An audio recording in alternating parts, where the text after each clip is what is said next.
If you love me, let me go. If you love me, let me go. 'Cause these words are nice enough to leave scars. The fear of falling apart. Truth be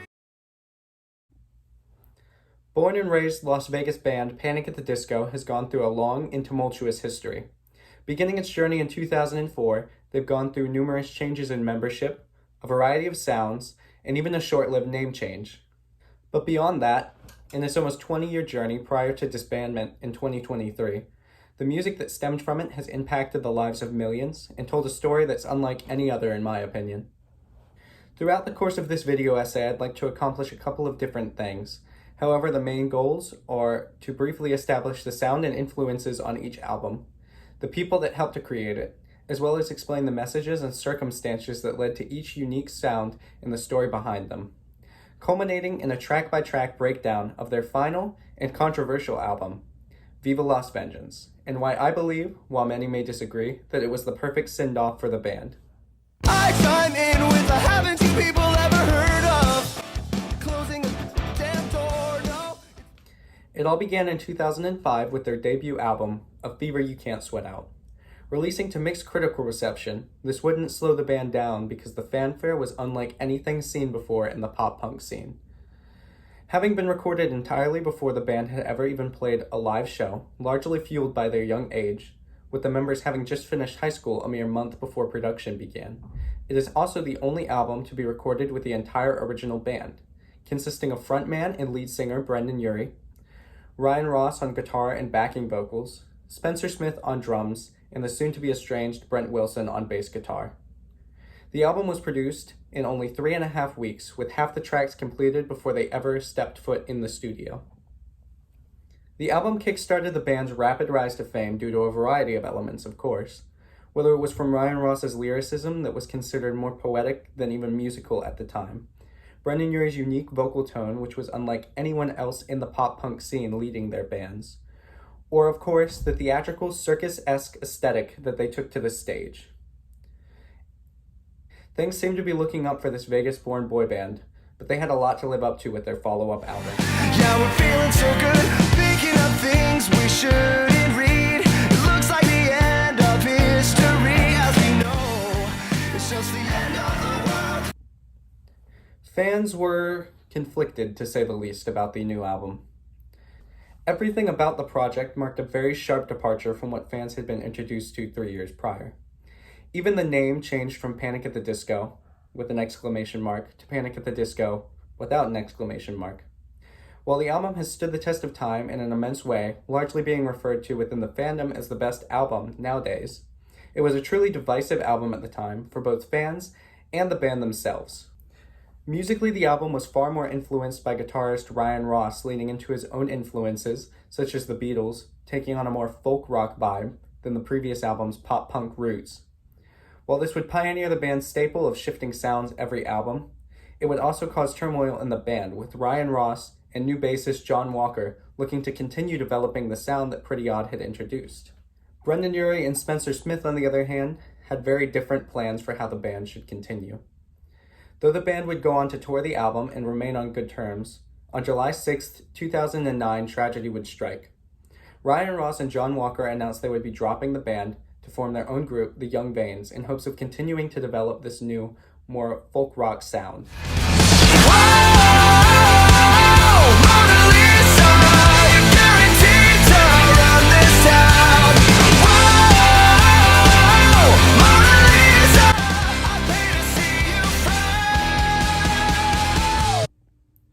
Luckily for fans of the band and their original sound, we wouldn't be left waiting for long, with July 28th of the same month introducing us to a new single, New Perspective.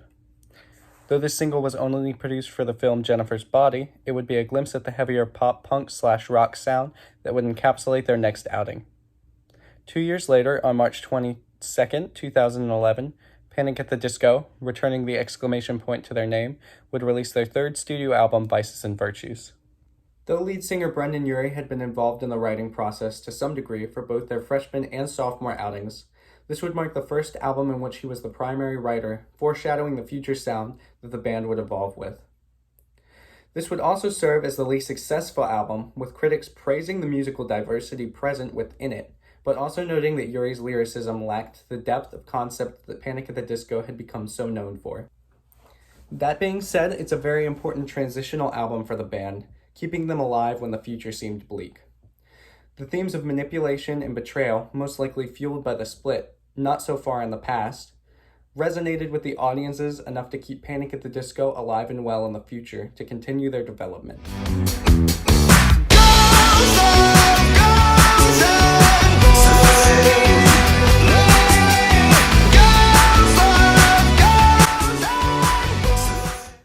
October 8th, 2013 would mark the release of the last Panic at the Disco album as a band before becoming Brendon Urie's solo project.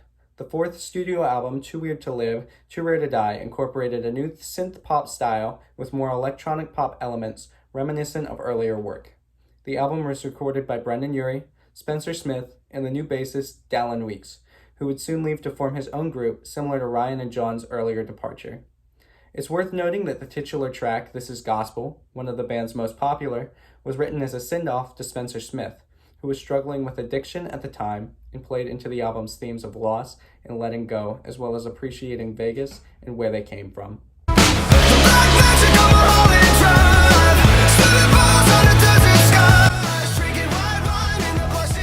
January 15th, 2016 would mark the beginning of Panic's journey as a solo project, with Spencer Smith having departed after the previous album, and Dallin Weeks opting to return to being a touring member, beginning to shift his focus to his own project, I Don't Know How But They Found Me. The album would be a massive triumph for Brendon after keeping the band going for so long, with it becoming their first album to debut at number 1 on the Billboard 200, and their highest sales week ever. It was clear that the new blend of pop rock mixing influences of both Frank Sinatra and Queen was a recipe for success. The album was touted by Urie as being deeply personal, stating that, "This whole album was written at my house, where she and I live, and it reflects very much the lifestyle I was living while writing it, which is so different from who I used to be." Though it would fail to win the award, the album would even go on to be nominated for a Grammy, and see continued success, with the most recent instance being the album track House of Memories gaining massive popularity due to use on the app TikTok. Hey, look, ma, I made it. Hey, look, ma, I made it. Everything's coming up places. The success of this fifth album, combined with the stint of Brendon Urie on Broadway with the show Kinky Boots, would largely play into the sonical development of the band's sixth studio album, and my all-time favorite album, Pray for the Wicked. Releasing on June 22nd, 2018, the album would prove to be the most successful Panic at the Disco album in their career. It marked the second number 1 release on the Billboard 200 and had 2 singles that were prevalent in popular culture even beyond their fan base, those of course being Hey Look Ma, I Made It and the inescapable High Hopes.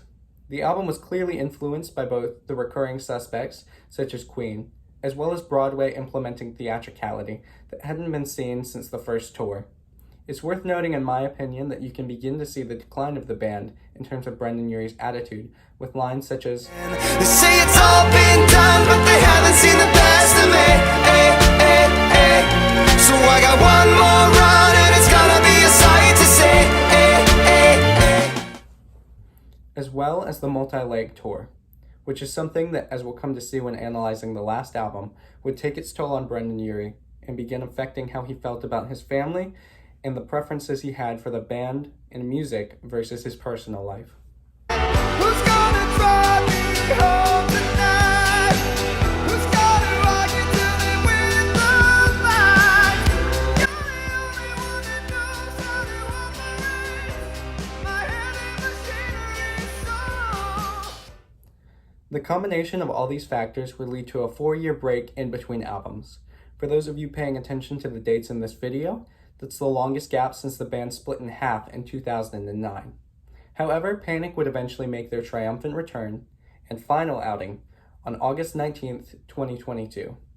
I believe that every song on this album tells the journey of the band, Brendon Urie, and the eventual decision to call it quits after 19 years. It's a very raw and personal album, even being recorded to tape, without heavy production or auto-tune that he becomes so synonymous with Brendon Urie's solo outings. Which is why we will now be going track by track to dissect what led to this moment, starting with, of course, Viva Las Vengeance. The titular title track of the album can be very misleading with its upbeat, fast production, taking a lot of inspiration from glam rock of the 70s and 80s. Lyrically, it shows the separation between art and artist and Brendon Urie's response to the turn in the public perception of him. The first instance of this comes right from the first few lines.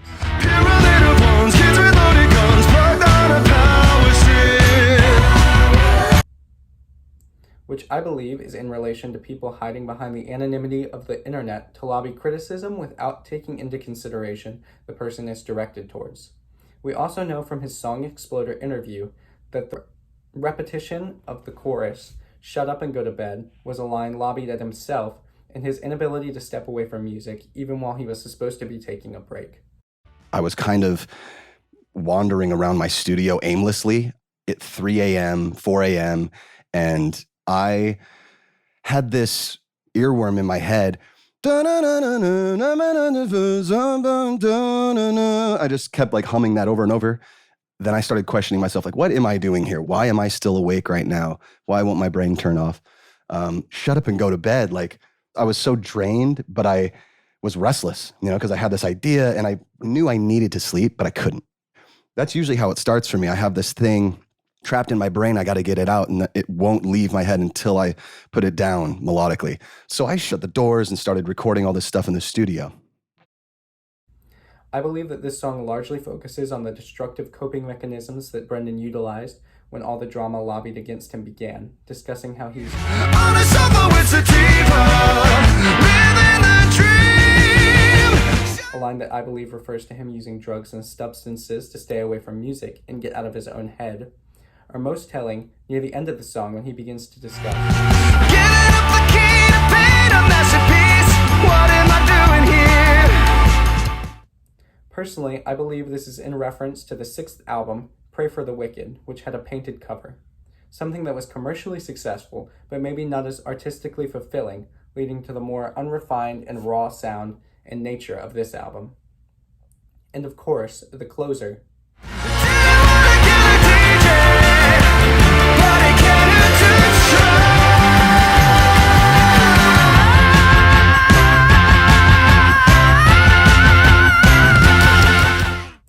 Brendon has always been public about his love for music and how he doesn't think he could ever truly leave it behind. So I believe this line, in reference to how he may not have wanted to leave behind the Panic name, a name he's been using since before he graduated high school, but in light of him being the only member left and the drama now surrounding it, it may be time to let go. While I'm fairly confident in my analysis of the first track, Viva Las Vengeance, I believe that the next track, Middle of a Breakup, is a little more open to interpretation. However, between my own analysis and fan discussion around the themes of the album, I still believe the character introduced in the music video, Maggie, who is prevalent in other songs and videos for the album, is a stand-in for the music industry and his inability to escape it like a toxic relationship. In particular, I believe the chorus and its reference to keep your disco, give me T-Rex, make up sex in the middle of a breakup, is a reference to, of course, his own band, Panic at the Disco, and how despite the abuse he goes through and the relentless nature of fame, the love from the fans kept him going far from past when he would have been going on his own. The next track on the album continues this theme of the relationship between fans and music. The entire verse discusses someone on their hospital bed, facing the end, with lines such as "Set a wall that's told 1,000 tragedies, holding a hand that's loved every part of me. A lady comes and tells me that I gotta leave. Right away, everybody is the enemy." Once again, I believe that this person on their hospital bed is Panic at the Disco, with the chorus stating, "Let the light go out." This is, in my opinion, telling the fans that the band may be coming to an end, but it's up to us to keep the music alive. The end may be in sight, but listening and supporting like we have in the past keeps the memory alive, much like the death of a loved one still allows the person to live on through the people they've touched. Allowing the song to linger with the audience, beginning the denial stage of grief. This interpretation is further bolstered by the music video and its ending in particular, where we see a younger Brendon Urie in color for the first time in the music video, before all the reflections and past actions happened, holding a burning car, representative of what was about to happen to the band, but he didn't know about it, still blinded by the innocence of childhood. The next song is the most interesting track on the album, in my opinion. There's a very popular interpretation that the track is about past bandmate Ryan Ross and how Brendon should have taken the same route all those years back in 2009. However, I instead believe that this song is about Brendon himself and the disconnect between the public persona he built while Panic was on its climb to the top and the personal side of him just wanting to have fun making music. The track reminisces on the criticism lobbied against them for becoming as big as they did as quickly as they did, with lines such as, Signed a record deal at 17, hated by every local band. They said we never paid our dues, but what does that mean when money never changes hands? However, on the opposite end, there are lines like, Yeah, we're down by your home, you really only cared about that. and, You had so many chances to become a star, but you never really cared about that. I believe that much like the line, Giving up the key to paint a masterpiece. this is Brendon reminiscing on what he's given up to get where he's at, and if he has given up making the music he wants for the music he's expected to make. The entire track is reflective of the rise to fame versus the art of playing for enjoyment. And near the end of the song, through the chorus stating,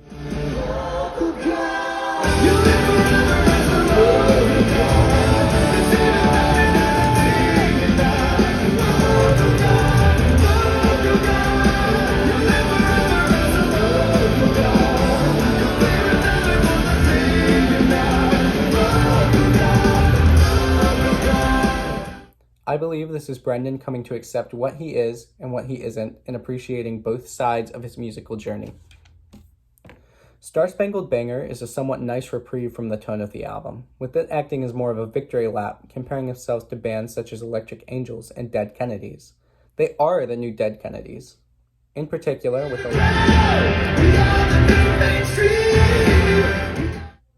paying homage to how far they've come and how they went from playing smaller shows as an opening act to selling out arenas and becoming one of the biggest modern pop-punk bands. Other lines refer to him growing up in Vegas and his time spent there with his friends, discussing the uncertainty that childhood held for him. Music saved his life and gave him a purpose and success in his own way, and I think this song is meant to reflect on that, in an album that largely focuses on the downsides of fame.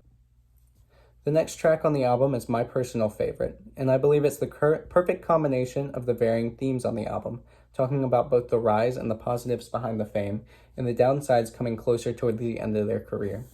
This is represented not only lyrically in the song, but also sonically, with the song taking a Bohemian Rhapsody-esque approach, switching sounds drastically 3 times within its limit. The first portion of the song, as previously mentioned, focuses on the rise of the band, with lines discussing how they were Singing out on stage, I know the feel no pain. What a perfect day to fly away. This portion is also the slowest part of the song, representing the calm before the storm. Moving into the second portion of the song, the pace picks up, with the meteoric rise of the band found themselves in the midst of. The song frequently repeats the phrase, "It's all right," during this portion, while also discussing that he doesn't know, as they are unequipped to deal with the newfound fame. The song then switches into the highest and fastest portion, reminiscent of how a light burns brightest before it goes out, discussing how God killed rock and roll, again serving as a send-off to the band and foreshadowing that this was in fact the end of the road. Finally, at the very end, it slows down again for the lines.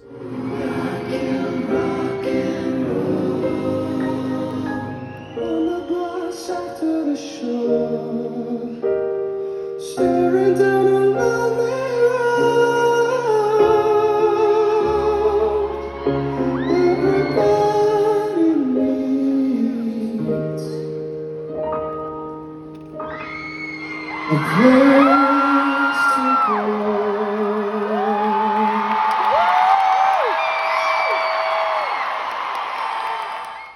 This is most likely Urie looking into the future and finding his place in his family beyond the thrill of being a rock star. The 7th song is yet another meaningful track, with this one serving as a final send-off and thank you to the fans. The track delves into the community that can come along with music. It once again touches upon the concept of cancellation, with the song opening with lines such as, Everybody, chill now.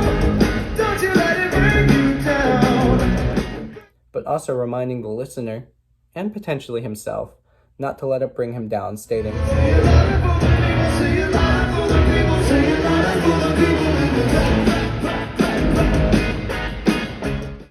the chorus even goes on to state,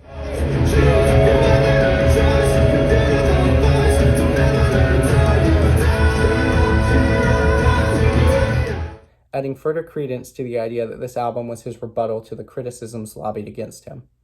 However, as someone that got to attend the tour for this album, my favorite passage is,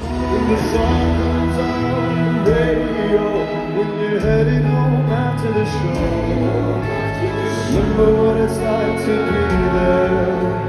Definitely had to be there. When you got no place to call your home, just remember you fell to the shore. it reassures the listener that even if the show is over and the music has stopped, you'll always remember what it was like to be there and be a part of something larger than life. The 8th track on the album, Sugar Soaker, seemingly takes a break from the themes of the rest of the album, instead opting to focus on a relationship and comparing the thrills of your lover to that of cars and drugs. I believe, however, going off of previous analysis where Brendon's lover throughout the album is in fact the music itself and his toxic relationship with it, this song can instead be interpreted as a representation for the thrill that comes from touring and showing off on the stage, with lines like, Little sugar soaker, breaking my bed.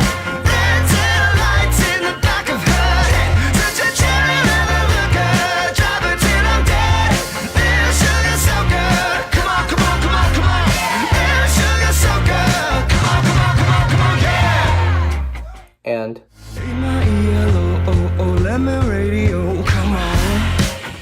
we can once again gather an idea for the burnout that he was facing and the mental toll that continuing a relentless release and touring schedule was taking on him, killing the love for the music. The 9th track, Something About Maggie, has a few different interpretations I believe you can take from it. However, the interpretation I wish to look at in this video is how it could potentially be about ex-bandmate and bassist Dallin Weeks, with lines like, Thinks that he's a DJ. Makes me want to slip my wrist. Ugh. and No one dared to sue his hits. I believe this is a reference to him going on to form his own band, I Don't Know How But They Found Me, and the hypocrisy behind his criticism of the band post-departure, trying to claim credit for songs they wrote together. The lyrics also once again refer, of course, to Maggie, once again, who we have determined is a symbolic stand-in for Brendon's relationship with music. The chorus in particular refers to,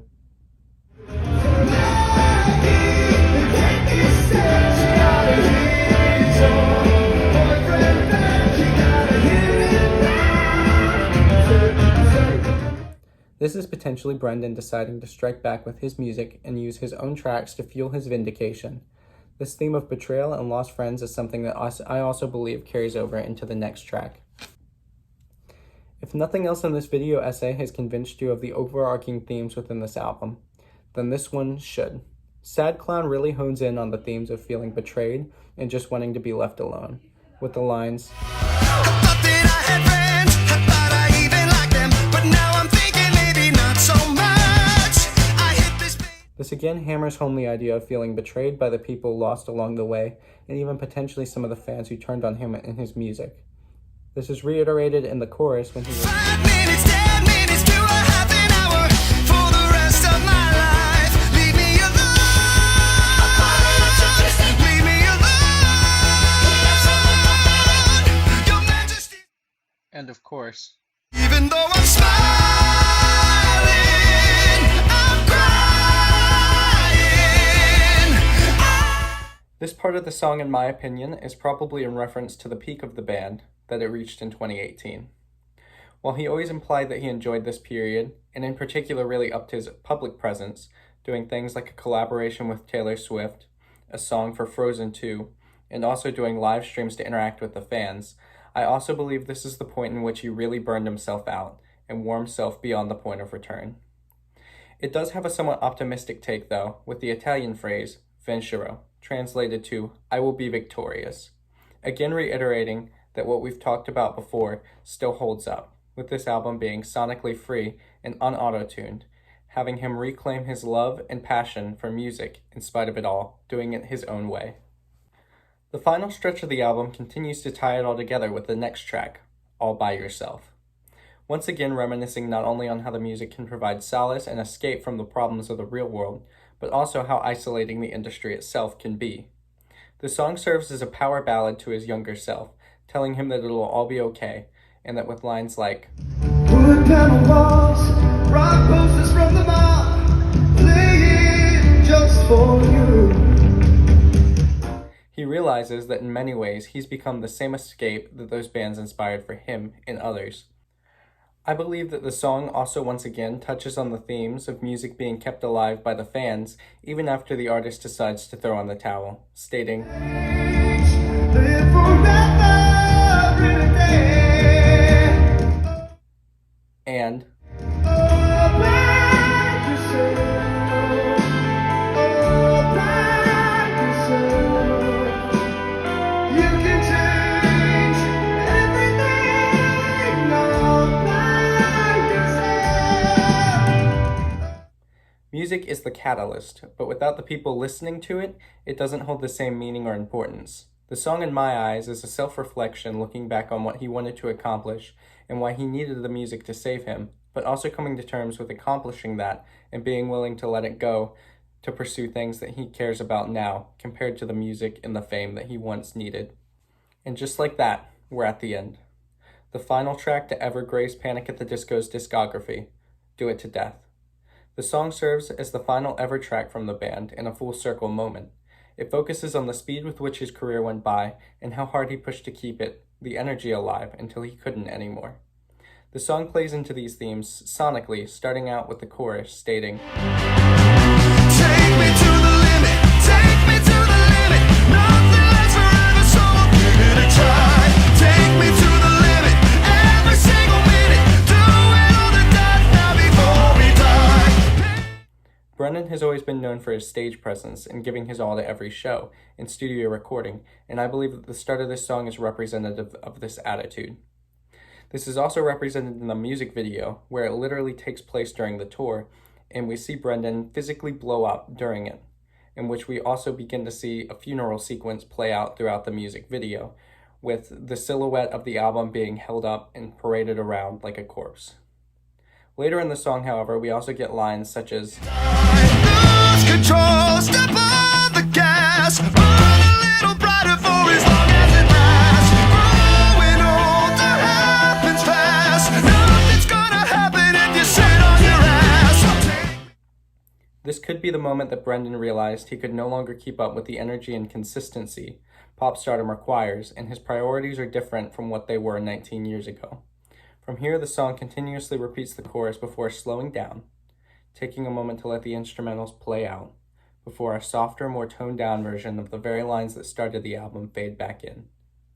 Shut up and go to bed. The very first clip that teased the album comes back now to close it out.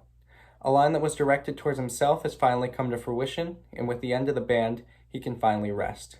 As the instruments fade out, the music seamlessly transitions into the very introductory track off of A Fever You Can't Sweat Out, looping the entire band's discography from start to end.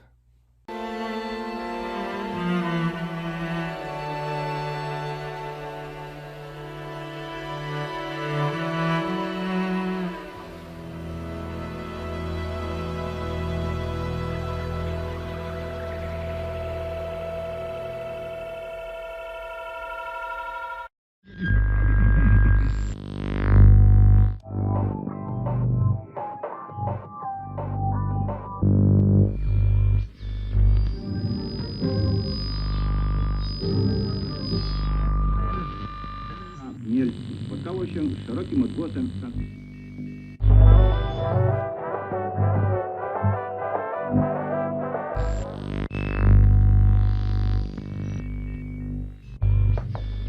Ladies and gentlemen, we proudly present a picturesque score of Passing Fancy. Well, the end of the band is a really bittersweet thing for me, with Panic at the Disco being something that got me through middle school, high school, and has continued to get me through hard patches in college. I believe that it's probably for the best. And when and if Brendon Urie decides to come back to making music, I hope that it's in a way that excites him and makes him happy to do it like it used to, while also allowing himself to express his free will. Not shackled by expectations in an adventurous but tumultuous history of a band that's been going for almost 2 decades. And just like he sang out to Spencer all those years ago when he let him go from the band after struggling with his addiction, sometimes when you really care about people or things, you also have to know when to